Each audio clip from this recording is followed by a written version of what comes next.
Hello, my little lovelies. So today we are finally working on the skirt. We are almost done with this project. So yesterday I ruffled the very bottom ruffle. I've already hemmed it, so now I'm just attaching it to the bottom tier. And yeah, I am going to sew it on, and that is basically all I'm doing in this video. I am just ruffling, pinning, sewing, doing a zigzag stitch to serge the edges and seal it in so it won't fray, and then doing like a French hem to seal those edges in as well to make it look pretty, and then ironing it down as well, just so it all lays flat and nicely. Fun fact, I used to actually never iron things. I don't know why, because whenever you iron something down, it just makes it look so crisp and neat and nice, and especially the edges and hems. And actually I'm pretty sure I'm watching Project Runway as I am doing this. That's why I keep on glancing up to left, because that's where my computer is. And yeah, the latest episode was quite nice. I really liked it. It was very, very nice. I actually have a small notebook where I take note of which designs from each challenge I like in Project Runway. I only started doing this recently, and I've only watched season 19 and 20 right now.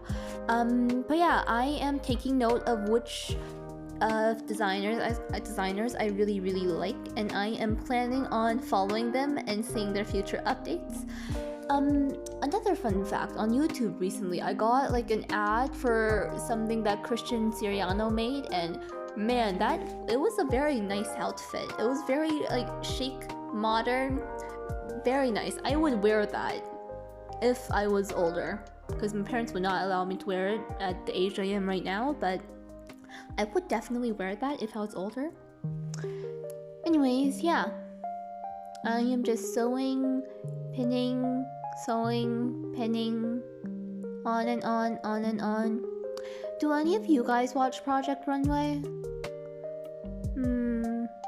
Cause it's a very nice show. Do you guys know any other fashion shows I could also watch?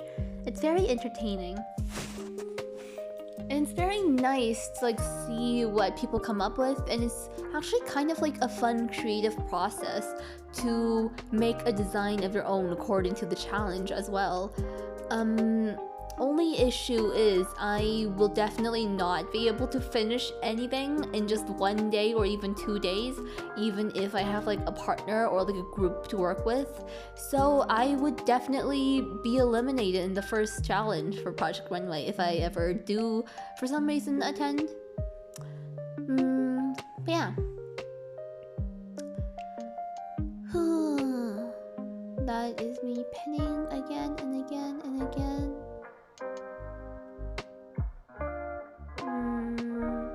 I really don't have a lot to say in these voiceovers, because I work very slowly. It's pretty self-explanatory. Yeah. So yep, I am right now just putting the pins back in place, so I can pin the edges, I think.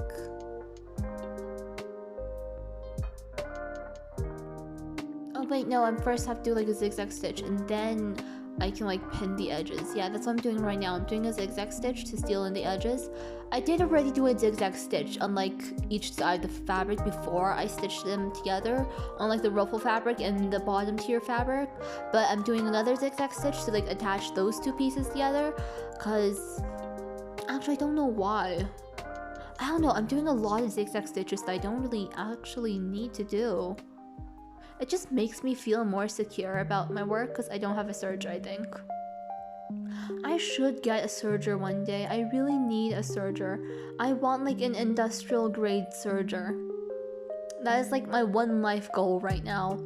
That and a mannequin. I want a mannequin. I really want a mannequin. But yeah. If you guys have any thoughts on Project Runway, do let me know down below. Like who you guys are rooting for, which ones are your favorite designers, stuff like that. Right now in Project Runway season 20, I believe I really like Britney's work. Mostly just because of like that one toy challenge where she made like that gorgeous tea time dress. It was perfect. It was beautiful. I loved it.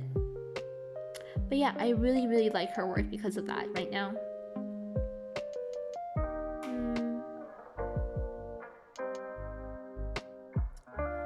So yeah, I am just cutting down one edge, like the ruffle edge.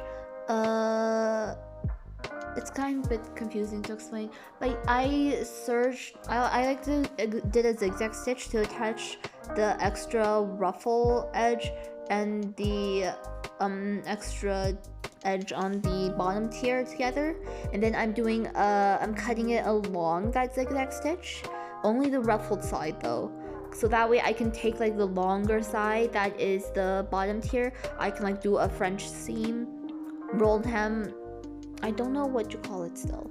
I'll just call it rolled hem because it is basically a rolled hem. But yeah, I'm just doing like a rolled hem to seal all of the like the zigzag stitch in, even though I don't really need to.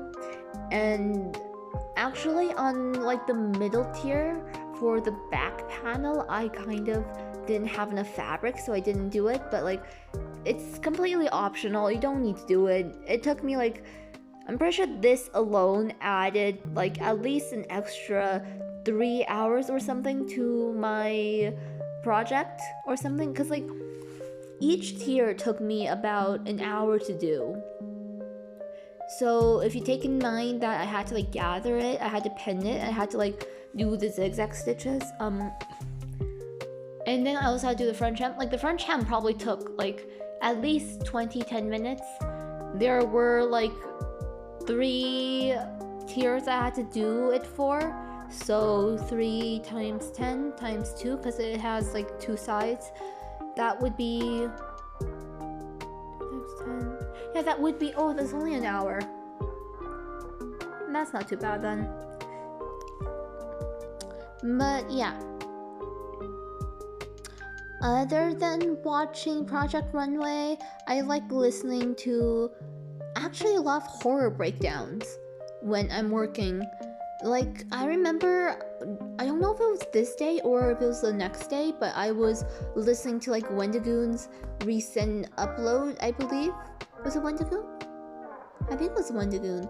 And then I was also listening to this other guy who talked about Vita Carnus, I believe that's what it was called. Like another horror analog series online on YouTube, I believe. Yeah, I listened to Wendigoon's recent video about Monument Mythos, and then I also listened to that video about Vita Carnus. They're both very interesting, and like I am quite familiar with the series, the 2 series, even though I haven't really watched it because I don't like horror actually. Like, I don't like watching horror because I don't like being scared, but at the same time I like listening to horror because it's always so interesting and fascinating, because like in the horror genre there's so much you can do, and there's like, I find that most of the time the most unique stories come from like horror or thriller stories. If they bother to like put in work and not make it like a generic slasher film with just blood and gore as the only appeal factor, but like you can do a lot of cool things like psychological horror. So yeah, I like listening to lots of horror like series breakdowns, horror movie breakdowns. I also like listening to a lot of like how to beat videos during when I'm working on a project, because like I said, I don't like watching it because I don't like the blood and gore and I don't like seeing scary things, but I do like listening to it, and I do like listening to like how to beat different scenarios, different death games. I especially like the Alice in Borderland and As the Gods Will, I believe. Like, these are examples of what I mean when horror genre, like horror movies, have such unique ideas. Because like Alice in Borderland, all the death games in it are very unique. Scary, yes, but very, I'd say, unique. Maybe I'm just not really in the death game genre all that much, but I really like them. And then like As the Gods Will, using childhood games as like death games, I really like that concept. And so yeah, I also like Squid Games as well. Yeah, I went on a complete horror tangent. Anyways, what am I doing now? I was not paying attention. Hopefully you guys are paying attention, maybe. I am pinning more things, I think. Oh my god, am I still doing the French seam? The rolled hem for like the first tier? Oh my goodness. I am slow. Oh jeez. No wonder this took me like an entire week.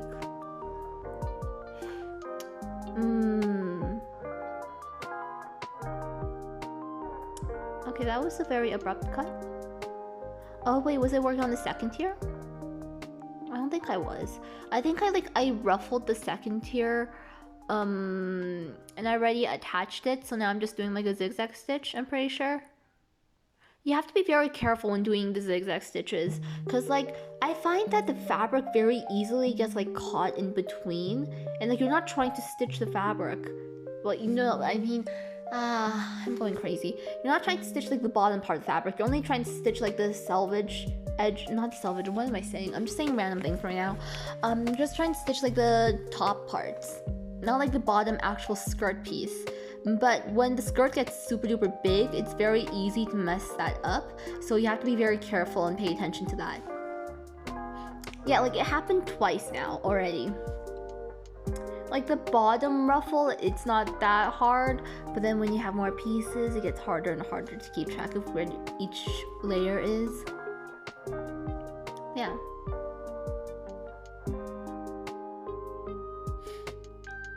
And I don't know if I mentioned this before, but when you're ruffling, you're supposed to like split each side into different.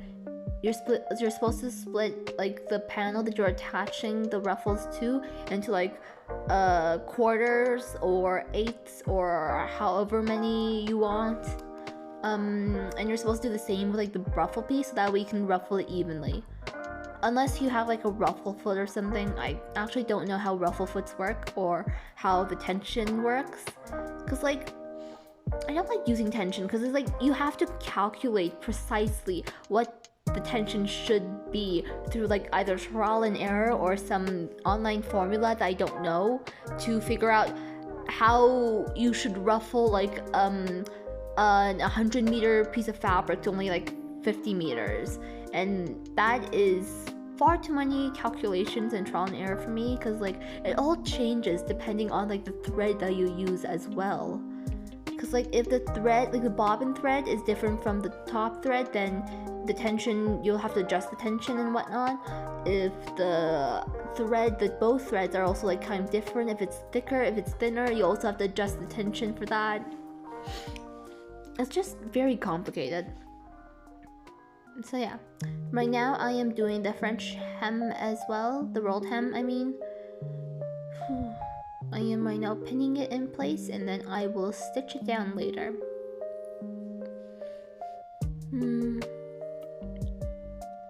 But yeah, do you guys have any favorite horror movies? I really like Cabin in the Woods. I like the Sugar Plum Fairy. I think the Sugar Plum Fairy is very pretty. Don't search it up if you aren't okay with horror though. She does look a bit creepy, but she looks very pretty from the back. I also really like Midsummer's Dream, I believe that's what it's called.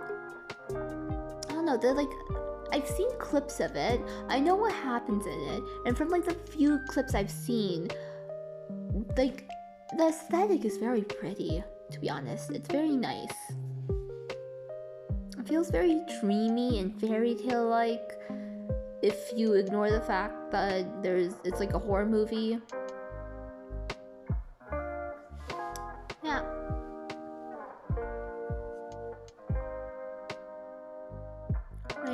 I am just stitching the French seam, the rolled hem, I mean. Actually, I was ordering some things online for my friend the other day, and I managed to sneak in a rolled hem foot, like those foots, like those sewing foot,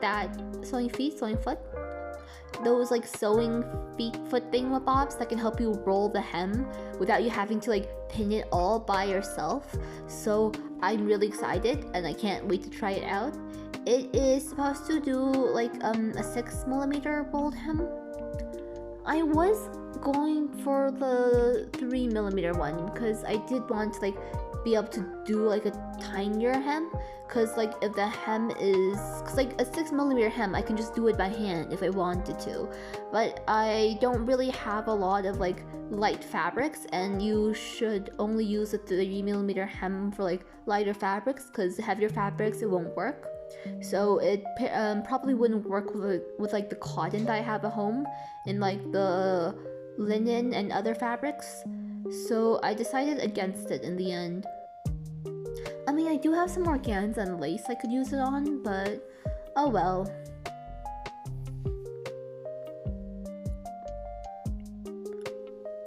Anyways,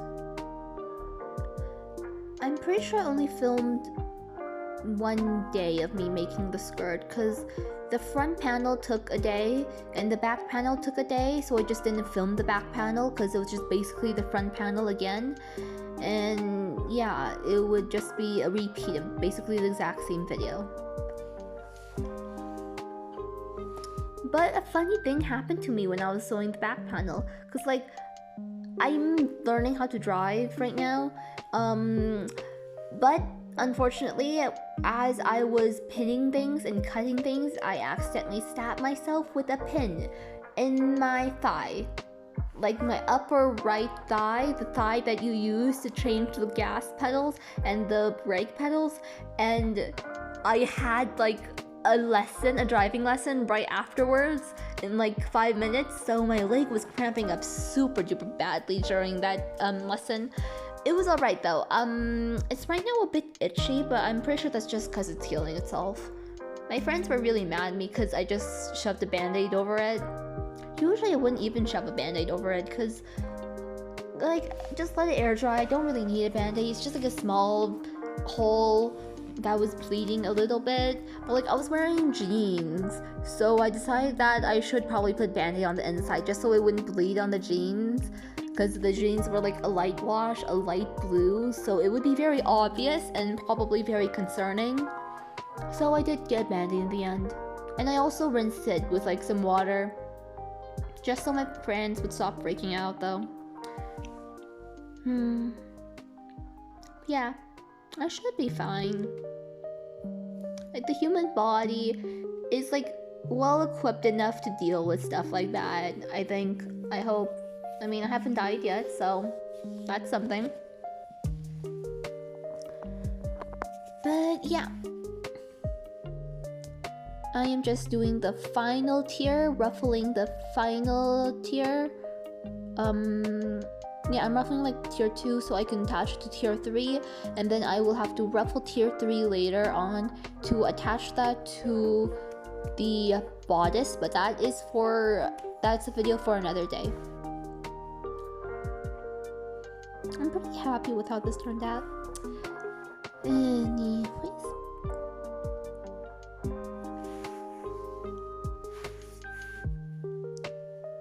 So, yep, that's me ruffling it. I used to only do like that single line, like only a single basting stitch when ruffling, but ever since I've tried doing like the double basting stitch method, I'm not the same anymore. It's like, it's so nice and perfect and easy to use. Like, it's wonderful. It's amazing. I love it. I am never going back. I am always going to be using 2 basting stitches whenever I want, whenever I can at least.